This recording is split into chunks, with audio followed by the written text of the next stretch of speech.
Welcome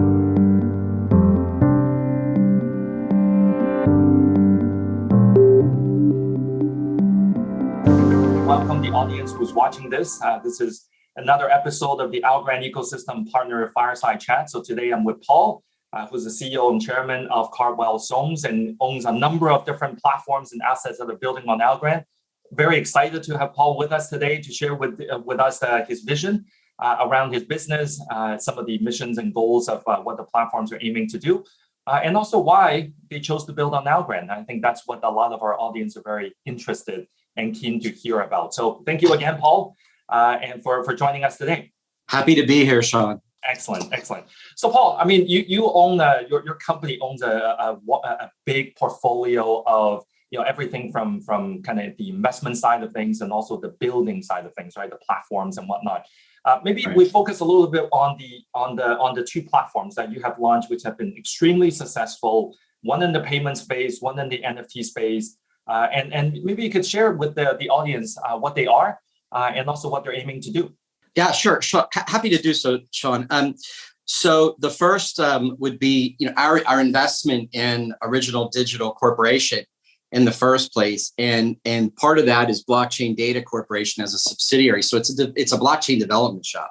Right. So constantly looking for meaningful blockchain solutions for deploying inside our portfolio. We have a publicly traded enterprise fund and we have a privately held companies fund. And so we're always looking for solutions. And when we started looking at the payments platform, which is called OG2D, at ogpay.com, that platform itself was originally built as a decentralized finance solution, a DeFi solution, using some fintech with really interesting security layers.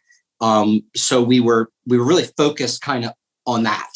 And then as we got deeper into this and starting adding cryptocurrencies and started adding features like buy and sell initially, and then later send and receive, you build these things out, these layers out.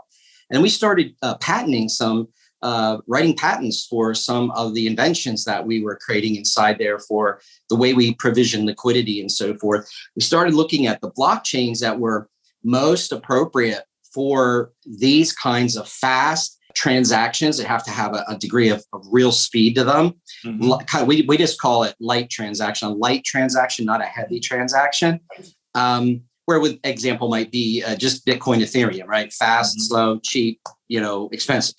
But again, with Ethereum, you could do so many more things, in particular things, more effectively. So we were looking for effectiveness, and we wanted to get our efficiencies through effectiveness. That's how we came to Algorand, because with a lot of work in our tech bench, our science R&D teams looked at that both from ODC's perspective and inside our portfolio. Our R&D guys and gals looked at that and said, "Hey, this Algorand is really starting to impress us." So we started working and building on Algorand with we have an insurance company's payments platform, blockchain on Algorand blockchain. We have a lot of different things going on, but particularly with the payment space with OG2D, we're very enthusiastic about it. And then our NFT marketplace has been built on Algorand, mints NFTs on Algorand. We get asked why a lot. I get asked that question quite a bit. And I think the unique aspects of Algorand are really what show up. One of the things too with us is, I think in business to be successful, it's important to have philosophical alignment. Right. That might sound a little fuzzy or a little bit not so hard dollars and cents oriented.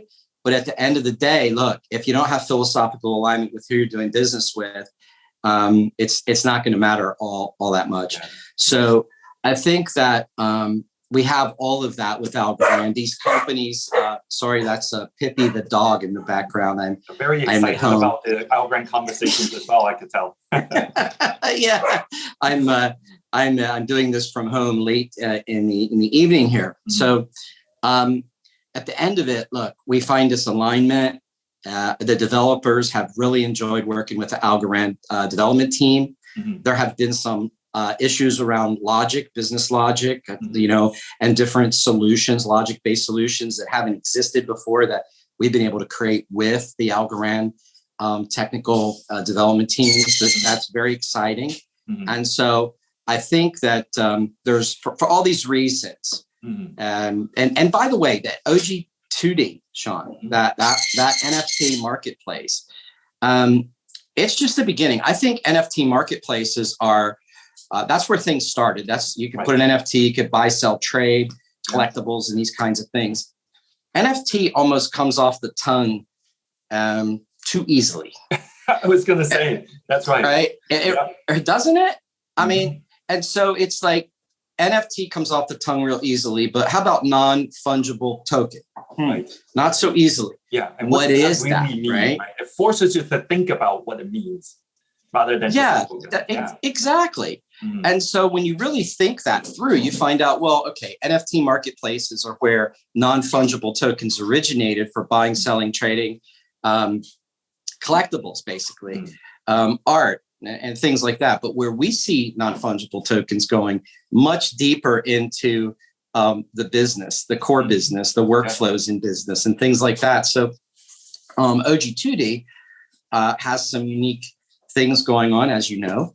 But the thing that we're really enthusiastic about there too is the ability with Algorand to create a token, for example, a non-fungible token, but we could build it also with some fungibility to it, which is unique and interesting, right? I mean, really unique and interesting. Right. And we figured out how to have much higher, much larger file sizes that we can represent in these NFTs.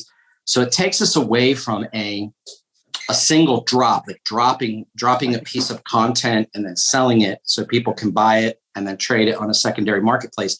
To us, that's just kind of second nature, elementary stuff. Yeah. We think that the real value proposition is being able to create peer-to-peer networks through non-fungible tokenization to do some things that aren't currently being done anywhere else. And so we've started with some access to the content from some people that are household names at OG2D, have many, many more of those, You want to talk about those? Because when you and I first chatted, right, and you were already telling me some of these household names that are coming on board on OG2D, and I was like, wow, that's amazing. And then your team started sharing with me more names, and I was like, whoa, that is going to get people noticed. Can you talk a little bit about that? And how you came about doing those and your team? I'm enthusiastic about all this. There's a lot of wow factor for me in this. I'm a private equity fund manager. We started our Caldwell in 1992. So when I get to do something that's really fun and invigorates me, I like to be up at late in the evening, like now, doing this stuff. They started and said, we're going to launch this platform in a phased launch method, and start the launches with something they call series drops. In other words, instead of just dropping one piece of content into that context everyone calls a marketplace, it's about taking a look at it differently. Let's take, instead of a piece of content, let's take a story. Let's take something like the last 6 months of Amy Winehouse's life, for example. Let's take Amy Winehouse as a person, for example. Tragic end to a beautiful story otherwise, right? But the last 6 months, there were some things that were happening in her life that only one person in the world actually knew all about it. It wasn't her father, it wasn't her dad, it wasn't her mom. It was another lady that has done a lot of work in the UK, throughout the world, probably one of the number one scoopers, if you will, getting the scoop, journalists and interviewers ever on the planet, has interviewed literally pretty much everybody that's ever been anybody in the news. And so we talked with her and said, hey, look, you have this unique content. So she has all this unique content, these unique interviews that she owns that have never been heard. all this side B reel stuff that was the real thing going on behind the story of Amy Winehouse, or what's soon to be released on OG2D, which is Michael Jackson.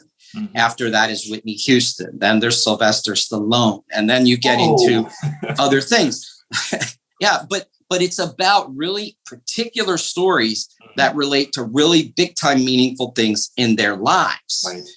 That's important to understand, because when we did Amy Winehouse, when that series drop happened, that was one drop a week for 6 weeks. Now the Michael what it was is you had some unique animated pictures, drawings, and a couple paintings and things like that, and then some text for each week, right? Some text, and that would be, think of that like an ebook, right?